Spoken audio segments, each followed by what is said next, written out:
नमस्कार। पत्नी 7 महिन्यांची गरोदर होती। घरी डोहाळे जेवणाचा कार्यक्रम अगदी उत्साहाने चालू होता। पाहुण्या रावळ्यांनी आणि परिसरातील लोकांनी घर गजबजून गेलं होतं। तेवढ्यातच पतीला असं काही झालं आणि सगळ्यांच्या आनंदावर विरजण पडलं।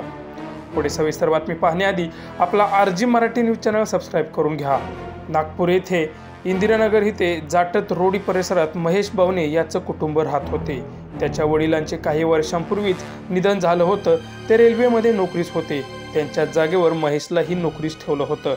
त्यानंतर बुधवारी रात्री महेशच्या बायकोचा डोहाळे जेवण कार्यक्रम आयोजित केला होता। त्यानिमित्त घरात आनंदीमय वातावरण होतं।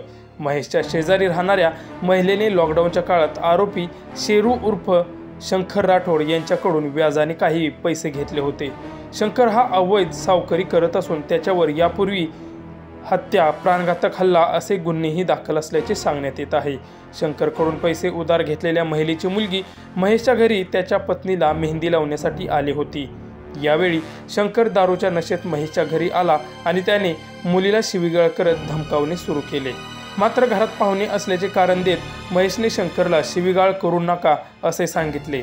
याचा राग मनात धरून शेरू उर्फ शंकर राठोड आणि त्याचा मुलगा ऋतिकसह चाकू व रिव्हॉल्वर घेऊन महेशच्या घरी पोहोचले, जिथे ऋतिकने महेशला मागून पकडले आणि शंकर यांनी महेशला चाकूने भुसकून ठार केले।